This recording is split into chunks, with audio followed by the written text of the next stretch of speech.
आइए भक्तों, आज सुनते हैं शनिवार व्रत की कथा। तो एक बार बोलिए प्रेम से शनि महाराज की जय। एक समय की बात है, सभी नवग्रह सूर्य, चंद्रमा, मंगल, बुध, बृहस्पति, शुक्र, शनि, राहु और केतु में विवाद छिड़ गया।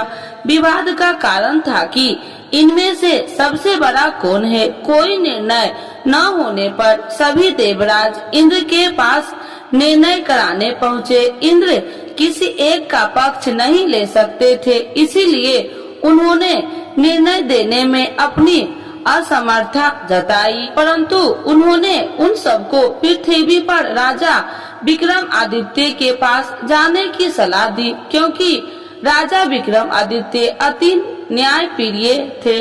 इंद्र ने कहा कि वे ही इसका निर्णय कर सकते हैं। इंद्र की सलाह से सभी ग्रह एक साथ राजा विक्रमादित्य के पास पहुँचे और अपने आने का कारण बताया।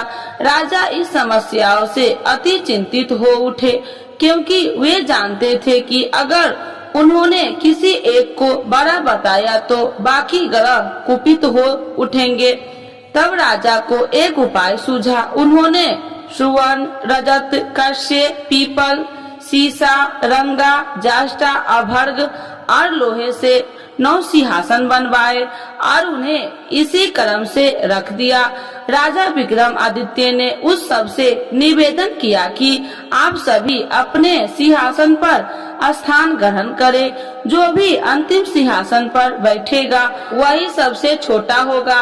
लोहे सिंहासन सबसे अंत में था, इस अनुसार लोहे सिंहासन पर बैठने वाला सबसे छोटा होगा। शनि देव सबसे अंत में लोहे सिंहासन पर बैठे तो इसीलिए वही सबसे छोटे कहलाए।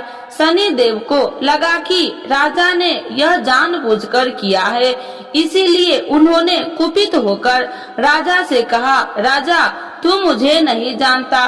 सूर्य एक राशि में 1 महीना, चंद्रमा 2.25 महीना, 2 दिन, मंगल 1.5 महीना, बृहस्पति 13 महीना वह बुध और शुक्र 1 महीने विचरण करते हैं, परंतु मैं 2.5 से 7.5 साल तक रहता हूँ। शनि देव क्रोधित होकर कहने लगे कि श्री राम की 7.5 आने पर उन्हें वनवास हो गया।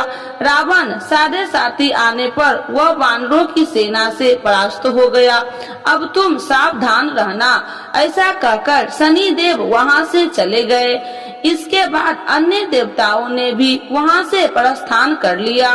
कुछ समय बाद राजा की 7.5 आई। तब शनि देव घोड़े के सौदागर बनकर वहाँ आए। किसी ने राजा को सूचना दी कि कोई घोड़े का सौदागर आया है तथा उसके पास जो घोड़ा है वह बहुत बढ़िया है। राजा ने यह समाचार सुनकर अपने अश्वपाल को उस सौदागर से घोड़े खरीदने का आदेश दिया। अश्वपाल ने कई अच्छे घोड़े खरीदे। वह एक सर्वोत्तम घोड़े को राजा को सवारी हेतु दिया। राजा जैसे ही उस घोड़ा पर बैठा वैसे ही वह घोड़ा भागकर वन की ओर चल गया। वन में काफी अंदर पहुँच वह घोड़ा गायब हो गया और राजा भूख प्यास जंगल में भटकता रहा। भटकते भटकते राजा को बेहद प्यास लगी। तब एक ग्वाले ने उसे पानी पिलाया। राजा ने प्रसन्न होकर उसे अपनी अंगूठी दे दी। वह अंगूठी देकर राजा आगे चल दिया और एक नगर में पहुंचा। वहां उसने अपना नाम उज्जैनी निवासी बिका बताया। वहां एक सेठ की दुकान से उसने जल इत्यादि पिया और कुछ विश्राम भी किया। भाग्यवश उस दिन सेठ की बड़ी बिक्री हुई। सेठ खुश होकर उसे खाना खिलाने के लिए अपने साथ घर ले गया।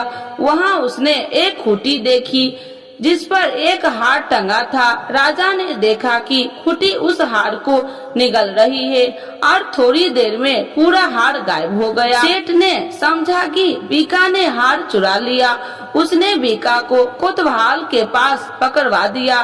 फिर राजा ने भी उसे चोर समझकर उसके हाथ और पैर काट दिए। वह चैरंगिया बन गया और नगर के बाहर फिकवा दिया गया। वहाँ से एक तेली निकल रहा था। उसे राजा पर दया आई और उसने बीका को अपनी गाड़ी में बैठा लिया। वह अपनी जीभ से बैल को हाँकने लगा। उस काल राजा की शनि दशा समाप्त हो गई। वर्षा ऋतु आने पर राजा मल्हार गाने लगा। तब वह जिस नगर में था वहाँ की राजकुमारी मनभावनी को वह इतना भाया कि उसने मन ही मन प्रण कर लिया कि वह उस राग गाने वाले से ही विवाह करेगी। उसने दासी को राग गाने वाले को ढूंढने के लिए भेजी। दासी ने बताया कि वह एक चौरंगिया है, परंतु राजकुमारी न मानी। अगले ही दिन से राजकुमारी अनशन पर बैठ गई कि विवाह करेगी तो उसी से उसे सबने बहुत समझाया, पर फिर भी जब वह न मानी तो राजकुमारी के पिता ने उस तेली को बुलावा भेजा और विवाह की तैयारी करने को कहा। फिर उसका विवाह राजकुमारी से हो गया। एक दिन सोते हुए स्वप्न में शनि देव ने राजा विक्रमादित्य से कहा, राजन, देखा तुमने मुझे छोटा बताकर कितना दुख झेला है। तब राजा ने उनसे क्षमा मांगी और प्रार्थना की, हे शनिदेव, जैसा दुख मुझे दिया है किसी और को न देना। शनिदेव मान गए कि और कहा, जो मेरी कथा व व्रत करेगा उसे कोई दुख न होगा तथा जो नित्य मेरा ध्यान करेगा और चीटिया का आटा डालेगा उसके सारे मनोरथ पूर्ण होंगे। साथ ही शनिदेव ने राजा को उसके हाथ पैर की वापसी दे दिए। प्रातः आँख खुलने पर राजकुमारी ने जब राजा को देखा तो आश्चर्यचकित रह गई। बीका ने उसे बताया कि वह उज्जैनी का राजा विक्रमादित्य है। सभी अत्यंत प्रसन्न हुए। सेठ ने जब यह सुना वह पैर पर गिरकर क्षमा मांगने लगा। राजा ने कहा कि वह तो शनि देव का कोप था, इसमें किसी का कोई दोष नहीं। सेठ ने फिर भी निवेदन किया कि मुझे शांति तब ही मिलेगी जब आप मेरे घर चलकर भोजन करेंगे। सेठ ने अपने घर कई प्रकार के व्यंजन से राजा का सत्कार किया। साथ ही सबने देखा कि जो खूंटी हार निकल गई थी वही उसे उगल रही थी। सेठ ने अनेक मनोहर देख राजा का धन्यवाद किया और अपनी कन्या श्री कन्वरी से शादी करने का निवेदन किया। राजा ने सहर्ष स्वीकार कर लिया। कुछ समय पश्चात राजा अपनी दोनों रानियां मनभावनी और श्री कन्वरी को उज्जैनी नगरी के लिए निकल पड़े। वहां नगर वासियों ने सीमा पर ही उनका स्वागत किया। सारे नगर में दीपमाला हुई, सबने खुशी मनाई। राजा ने घोषणा किया कि मैंने शनि देव को सबसे छोटा बताया था, जबकि असल में वही सर्वोपरि है। तब से सारे राज्य में शनि देव की पूजा और कथा नियमित रूप से होने लगी। सारी प्रजा ने बहुत समय खुशी और आनंद के साथ बिताया। जो कोई शनि देव की इस कथा को सुनता है या पढ़ता है उसके सारे दुख दूर हो जाता है। तो एक बार बोलिए प्रेम से शनि महाराज की जय। आरती श्री शनि देव की जय। जय श्री शनि देव भक्तन हितकारी, सूरज के पुत्र प्रभु छाया महतारी। जय जय श्री शनि देव भक्तन हितकारी, सूरज के पुत्र प्रभु छाया महतारी। श्याम अंग्र वक्र दृष्टि चतुर्भुजाधारी, श्याम अंग वक्र दृष्टि चतुर्भुजाधारी। नीलांबर धार नाथ गज की असवारी, नीलांबर धार नाथ गज की असवारी।